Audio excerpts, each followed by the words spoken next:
النهارده كان انهم سمحوا لي اخذ بركه القداس النهارده واخد فيكم. واشكركم لحضوركم كلكم الكنيسه دوي جسد المسيح ودم. حسب البرنامج هنقرا جزء بسيط جدا من سفر التكوين اصحاح 26. وكان في الارض جوع غير الجوع الاول الذي كان في ايام ابراهيم. فذهب اسحاق الى ابي مالك ملك الفلسطينيين الى جرار، وظهر له الرب وقال: لا تنزل الى مصر، اسكن في الارض التي اقول لك، تغرب في هذه الارض فاكون معك مباركا، لاني لك ولنسلك اعطي جميع هذه البلاد، وافي القسم الذي اقسمت به لابراهيم ابيك، وكسر نسلك كنجوم السماء، واعطي نسلك جميع هذه البلاد، وتتبارك في نسلك جميع الارض، من اجل ان ابراهيم سمع لقولي وحفظ ما يحفظ لي، اوامري فرائضي وشرائعي، فاقام اسحاق في جرار. وساله اهل المكان عن امراته فقال: هي اختي، لانه خاف ان يقول لامراتي لعل اهل المكان يقتلونني من اجل رفق، لانها كانت حسنه المنظر. وحدث إذ طالت له الأيام هناك إن أبي مالك ملك الفلسطينيين أشرف بالقوة، ونظر إذا إسحاق يلاعب رفقة امرأته، فدعا أبي مالك إسحاق وقال: إنما هي امرأتك؟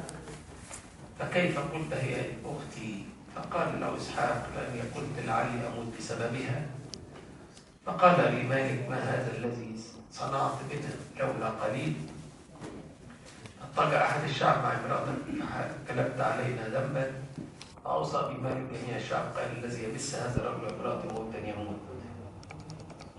زرع إسحاق بتلك الأرض فأصاب في تلك السنة 100 ضعف، وباركه الرب. تعاظم الرجل وكان يتعاظم فتعاظم حتى صار عظيما جدا، والسبح لله دائما أبديا.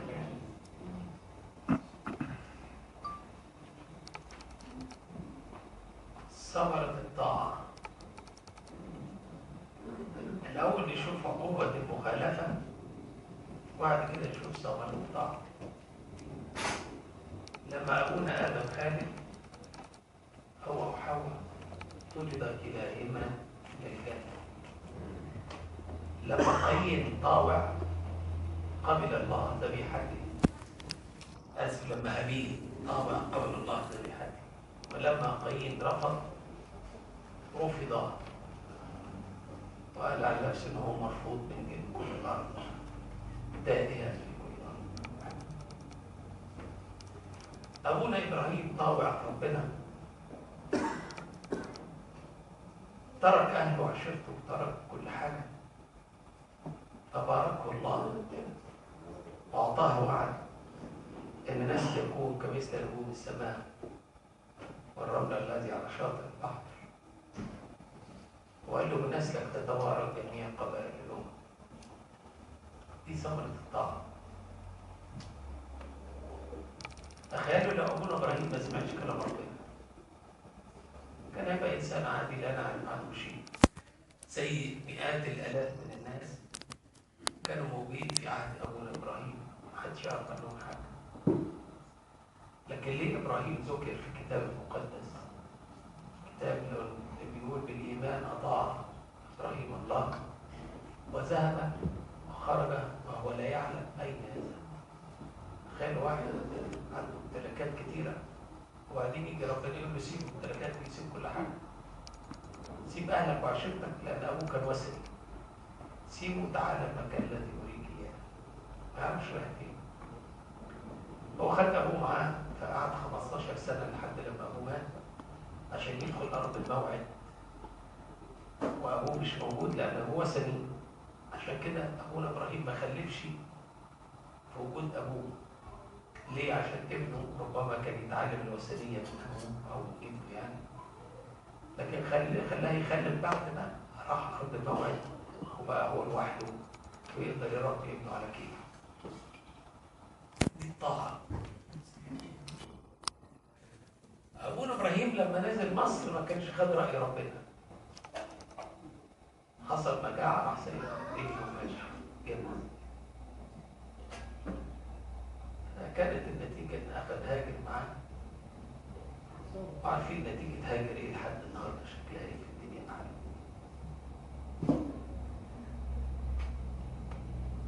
عشان ما خدش رأي ربنا. إسحاق بقى طلع شاطر، حصل جوع نفس الجوع لا ياما أقول إبراهيم. إسحاق قال له ربنا أعمل إيه؟ الدنيا جوع، الغنم بتاعتي هتموت وأنا هموت نفسي، يعني ده مفيش مطر مفيش أكل، هنموت كلنا. فربنا قال له خليك زي ما أنت، أوعى تسيب الأرض اللي أنت قاعد فيها. ليه؟ لأن دي ميراث أباك. هو كان عنده نقطة ضعف زي ابونا إبراهيم. إذا سارة كانت جميلة جدا ورفقة أيضا جميلة جدا، زي ما الكتاب قال حسنة المنظر. طبعا كان الفلوس زمان لما يحبوا يتجوزوا واحدة يتجوزوها، مفيش مانع. لا ده ملك تعالى يا بنت يتجوزها. فإسحاق حط في باله، قال لو أنا قلت دي مراتي الملك يعني حب يتجوزها عشان شكلها كويس، تعمل ايه؟ هيقتلني وياخدها. فقال له قدام الملك انها ايه؟ اختي، زي تماما مين؟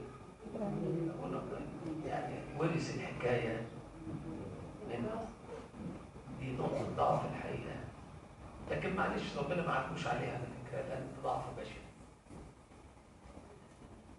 المهم عرف الملك انها مراته، فقال له خلاص ومحدش يجي ناحيه الست دي ولا الراجل ده، اللي يجي ناحيتهم موتني.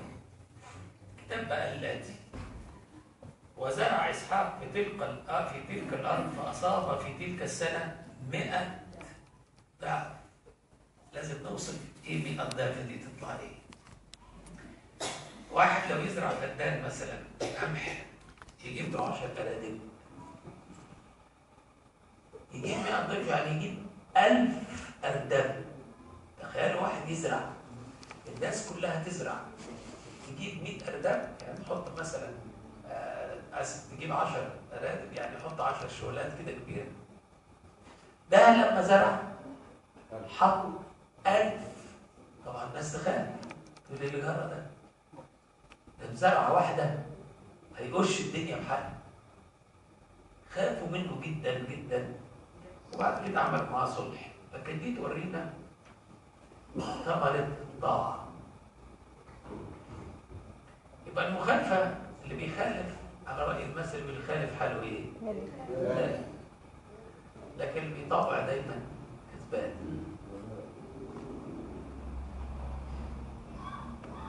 في العهد القديم لما نتتبع قصص الناس اللي هم طوعوا ربنا نلاقي كسبوا مكاسب كتيرة، ولما ما طوعوش ربنا خسروا. على سبيل المثال موسى النبي، ربنا قال له روح طلع فرعون، روح طلع بني إسرائيل من مصر، ويعني سيبك من الحكاية بتاعت ملك فرعون دي. فراح في الأول ناكف، يعني اللي هو لست صاحب كلام، مش هعرف أتكلم. هو الحقيقة مش بس خاف من ناحية الكلام، خاف لئلا يكون الملك الجديد ورثه الملك القديم ان موسى ده قاتل مصري، فلئلا يرجع فيعني يتقبض عليه ويحاسبه ولا حاجه. هي دي النقطه اللي هو مش عايز يعلنها، لكن هو اعلن. ربنا قال له ايه؟ يعني انا مش بتكلم، لكن ربنا عارف الحكايه، فقال له ما تخافش، ده انا هكون معاك.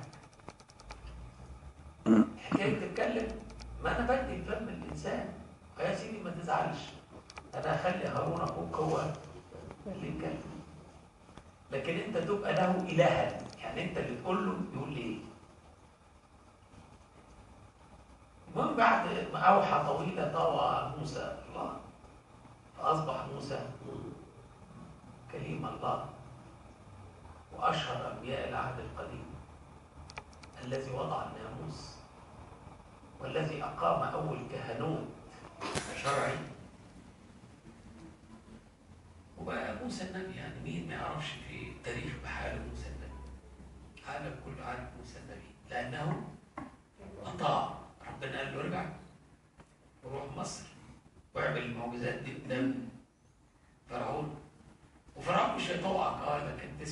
الزمن، ولكن في الآخر هيطلع، في الآخر هتبقى كويسة. لكن هذا موسى العظيم جدا جه في نقطة وما يعني ما طوعش قوي. هو أول مرة ضرب الصخرة نزلت مية، فراح حتة تانية وعطشانين للشعب، فربنا قال له روح كلم الصخرة. طبعا موسى نبي فعارف تسلسل الأحداث هتحصل فيما بعد، عشان كده ربنا قال له قل لهم إن في نبي مثل يقوم يقصد على سيد المسيح. قال له روح كلم الصخرة. ليه؟ لأن الكتاب قال الصخرة كانت المسيح، والمسيح تألم مرة واحد. هو بقى يعني كان متضايق من مشاكل الناس. الشعب بني إسرائيل شعب غليظ الرقبة وعنيف متعب، وكان يقتلوه مرات كثيرة جدا، سواء وهو في مصر أو بعد ما خرجوا وراح سينا حاولوا كذا مرة يقتلوه. فهو راح وهو متضايق بقى، راح عمل ايه في الصخرة؟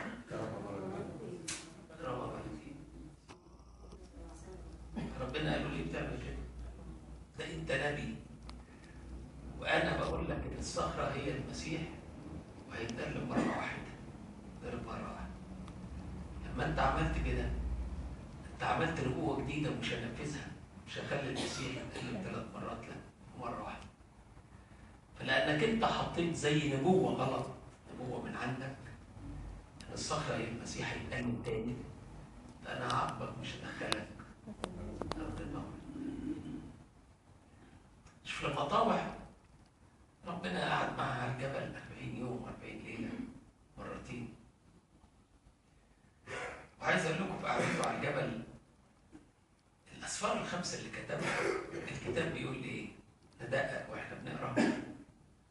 أراه الله كل ما يصنع.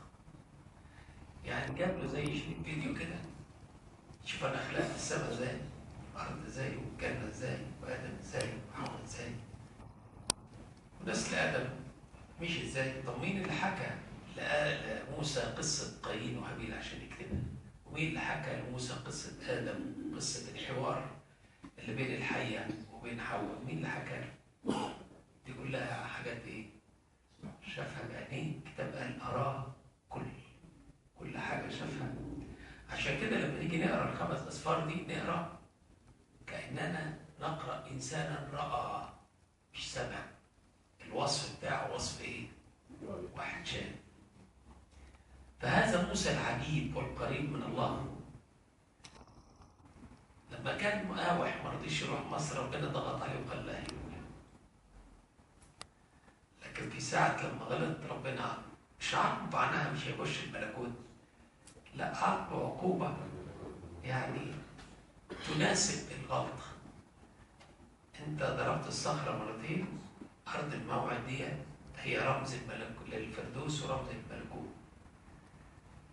انت هتخش الفردوس والملكوت لك من الناحية الأرضية زي ما انت خلفت في عقوبة بسيطة تتحط لك، فخلاه يطلع على الجبل نامو ويرى أرض الموعد. اللي فيكم راح الأردن ويطلع على جبل نامو يشوف قدامه فعلا أرض كنعان، فخلاه شافها ومات فوق في الجبل. فلما طوع كسب، لكن لما خالف يعني حكاية ماشية معاه كده. شاول الملك كان مطاوع زي الفل وملك وحل عليه روح الله. أول ما خالف فارقه روح الرب. فدي المقارنة بين الطاعة والمخالفة.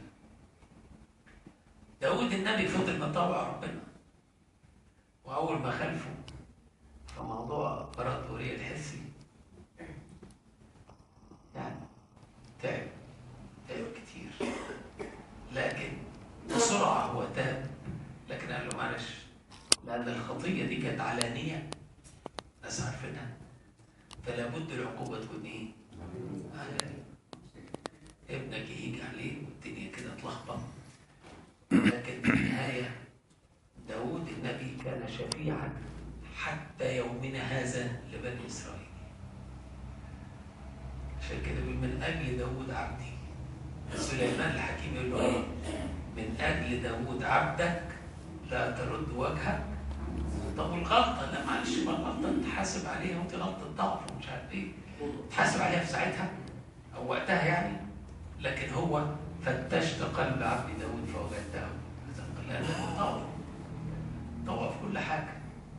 يا داود اعمل كده حاضر، يا داود كده حاضر، يا داود روح حارب الحروب دي حاضر، يا داود اعمل كده. يعني كان إنسان مطاوع إلى أبعد حد موجود. عشان كده باركه الله وأعطاه اسما إلى يومنا هذا. ربنا من أجل داود بيحافظ على البقية الباقية لبني إسرائيل، مع أن لهم أخطاء كثيرة، لكن دايما ربنا يقول لي أصل داود ده بيتشفع فيهم وأنا ما أقدرش أرفضه. ما أقدرش أرفضه ليه؟ أصل ده بتاعي، ده حبيبي، ده كان بيطوعني في كل حاجة، ده صاحب المزامير، ده اللي قلبه نقي. طب والخطية؟ لا، الخطية دي عارضة، لكن قلبه على بعضيه كده إيه؟ نقي وحلو، يسمع الكلام بتاعي. عشان كده بارك ربنا. في العهد الجديد الشاب الغني راح للمسيح، المسيح قال له يا أموالك، ما سمعش الكلام. حد يعرف اسم الشاب الغني؟ لكن قبل بطرس ويعقوب ويوحنا سيبوا الشباك وسيبوا المركب، عملوا ايه؟ سووه، فاصبح ليهم اسم، اصبح بالرسل 12. قال للمتى العشر اترك مكان الجباية، عمل ايه؟ من حال قوم وتبعه. اللي طوعوا المسيح كسبانين، اللي ما طوعوش محدش عارف عنهم حاجه. ياما ناس كتيره وعظهم المسيح ما نعرفش اساميهم، وناس كتيره شفاهم المسيح ما نعرفش اساميهم، لكن نعرف الناس اللي هي عملت ايه؟ طوعت ومشيت الله. نعرفهم ويكرس في المسكونه باساميهم. يعني مثلا السامريه سمعت كلام المسيح، سمعته في كل الخطوات. صحيح لما جاء قال لها اديني 10، لازم نعرف القصه بتاعتها عشان ما نظلمهاش قوي. هي شكلها كويس فمشيت مع رجاله كتير وعندها راجل في البيت. المسيح كان شكله جميل وشاب، فلما قعد معها على البيت افتكرت ان هو ايه؟ شاب، يعني بيجر كلام. عشان كده هجبته في الاول، قالت له ايه يا حازم؟ ازاي تطلب مني انت راجل يهودي وانا سامريه، واليهود لا يعملون السامريه؟ ده في البدايه، بس نشوف بعد كده بقى. قال لها لو انت طلبتي، لو عرفتي كنت خدت منه ماء الحياه. قالت له انا عايزاه. هي مشيت معاه خطوه بخطوه. صحيح قعدت تتكلم وتقول له انت افضل من ابينا يعقوب، وبرضه لازم نقرا الكلام حلو. اعترفت بان يعقوب ابوها، معناها انها مين؟ تبع اليهود. طب والسامره؟ معلش، فتره من الزمن وضغطوا علينا ان احنا نروح نعبد في السامره. ولما قالت اديني ماء، اديني هذا الماء، خدته، الماء اللي هو الروح القدس، فتابت. فلما تابت بتقول للمسيح انا عايز اقدم ذبيحه التوبه. اقدمها فين؟ في السامره ولا في اورشليم؟ كلمه اسجد تساوي ذبيحه توبه، هي نفس الكلمه على فكره. فلا لا لا لا خلاص، انا غفرت لك الخطيه خلاص. قالت الله، انا عارفه ان اللي بيغفر الخطيه ده هو مين؟ المسيح. طب يا ترى هو انت المسيح؟ شوفوا بتطاوع كل خطوه ماشيه معاه. قال لها اللي بيكلمك، فخلاص قالت هو انت المسيح وغفرت لي الخطيه وانا رايح ابشر بيك في كل السامره. ثمره الطاعه بقى السامريه لها كيان في العالم كله. السامره مليانه ناس، مليانه بنات وستات كتير، ما حدش ذكر حاجه عنهم، لان دي اللي طوعت واعترفت وتابت ومشيت وراه واخذت الروح القدس معها. فدي ثمرة الطاعة.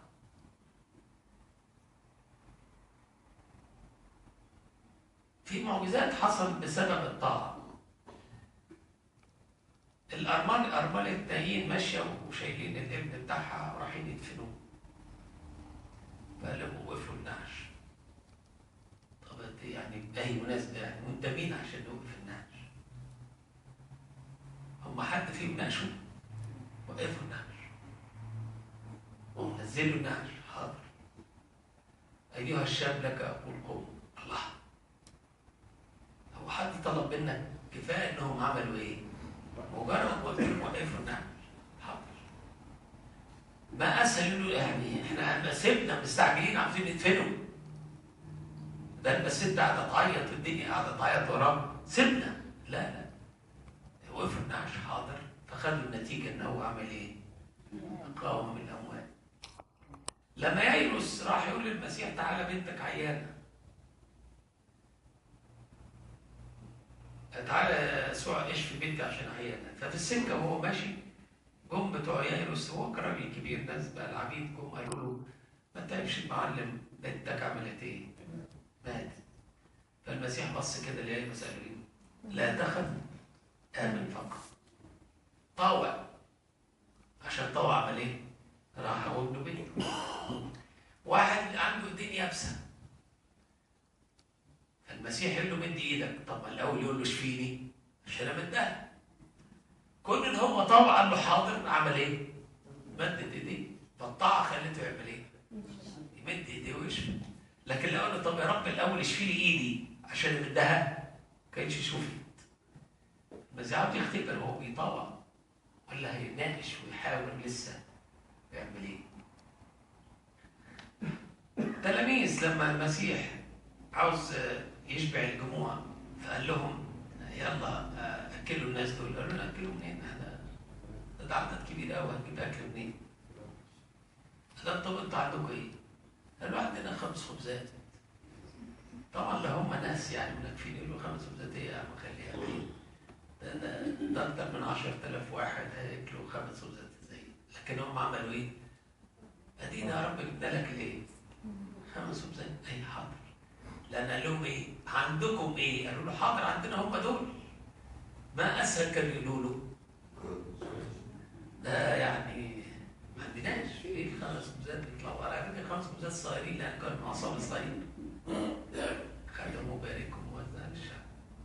لما جه في عرس قانا الجليل الخمرة خلصت وهيبقى العريس في موقف حرج جدا، فراحت العذراء وبعد ما كلمت المسيح قالت للعبيد، قالت لهم ايه؟ كل ما يقول لكم فعلوه. لو هم قالوا هنجيب ميه هيعمل بيها ايه؟ ما احنا عندنا ميه كتير. ويناقشوه يقولوا له سيبك من حكايه الميه، انت ما تجيب لنا خمر ولا تصرف. لكن قال له املأوا الاجران ايه؟ ماء. ملوا. سمعوا الكلام، تحول الماء الى خمر. الطاعه كلها مكاسب، خاصة إذا كان الإنسان يطيع بإيمان. طوع ربنا بإيمان. يعني ربنا يقول له اعمل كذا وقف صلي، حاضر.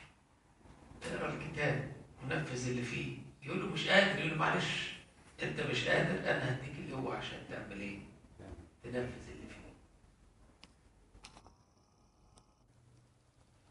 الطاعة هي أكبر ثمرة احنا كأولاد ربنا بناخدها. احنا طوعنا واحنا صغيرين عمدونا، وبعدين لما كبرنا بيقولوا لنا اعترفوا وتناولوا بنطاوع، بيقولوا لنا صلوا وقروا الكتاب بنطاوع، وبيقولوا لنا لما تخطوا توبوا واعترفوا بنطاوع قيمكم على السبيل لأنكم بنطاوع. هو يقول لنا توبوا نقول له حاضر. طب مش قادر اتوب، اقول له مش قادر. فاللي مش قادر بيعمل ايه؟ مش قادرين نعمل ايه؟ نطلب. طب لما نطلب ناخد ولا لا؟ هو اصل قال كده، قال اسالوا تطلبوا ايه؟ ده بالعكس قال الى الان لم تطلبوا. تصوروا ربنا بيتحايل علينا، يقول لنا طلب، بيتحايل لأن هو مبسوط إن يدينا، بس برضه كأب مبسوط إن ابنه يقول له إيه؟ أنا عايز. أحيانا الأب بيبقى عنده حاجات كتيرة عاوز يدي ابنه، لكن يتبسط أول لما ابنه يقول له إيه؟ يا بابا اديني. يحس إن أبوه ده ابنه. فإحنا لما نطلب ونتبع ربنا أكيد ربنا هيعمل إيه؟ يعطينا فوق ما نفتكر أو ما نطلب. هقول لكم حكاية فوق ما نطلب. الأربعة اللي كان عندهم عيان نزلوا له السيد المسيح وقالوا له إيه؟ يعني طبعا يشفيه. هل المسيح شفاه بس؟ غفر له الخطايا، يبقى فوق ما نطلب. وقال مثل، قال في واحد جاله صديق نص الليل ما عندوش حاجة يقدمها له، فراح لصديقه وقعد يخبط عليه وقال له اقرضني 3 أرغفة لاحتياجات النفس والجسد والروح. المهم بعد إلحاح الكتاب يقول إيه؟ فقام وأعطاه إيه؟ ما يحتاج إليه مش ما طلبه. هو طلب يستلف، قال له تستلف إيه؟ أنت معاك حاجة تسدد. طب أعمل إيه؟ اداله. وبعدين الخبز ده عايز موسى، لا ياكل ده عيش حد، عايز ملحقات يعني. فالكتاب قال ايه؟ اعطاه ما يحتاج ايه.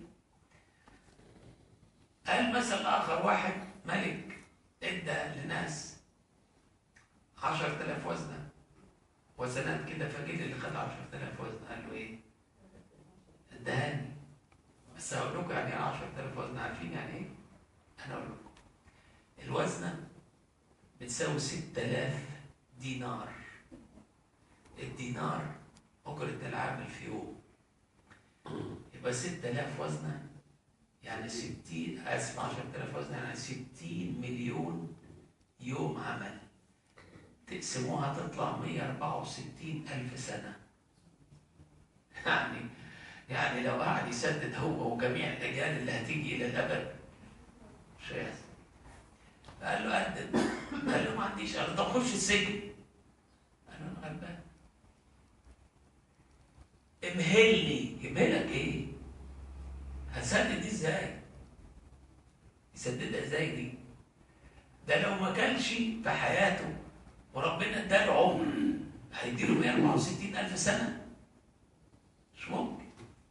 وبعدين ده هياكل، يعني الدينار اجرته هياكل منه. الكتاب بيقول ايه؟ سامحه. ليه؟ ما عندوش يوم. ما احنا ما عندناش يوم في ثمن الخطيه. ده بيعمل لنا ايه؟ تعالى وانا هسامحك. انت في ايدك ايه؟ ثمن الخطيه موت. طب احنا يعني هنموت؟ لا لا لا لا، انتوا عايشين زي الفل، بس طوعوني لما تعمل خطيه تعالى لي، ما تبعدش عني. المشكله الواحد اوقات يقول له ايه؟ انا مش قادر وانا خاطي وانا وحش وانا. طب ما هو ربنا عايز لما اتي الاب عبر قال لي ايه؟ قال التوبه. الموضوع ده موضوع يعني كبير. انا اشكركم على طول اناتكم وعلى حسن انصاتكم، وربنا يدينا ان احنا ايه؟ نطيع دائما، وابن الطاعه حل عليه.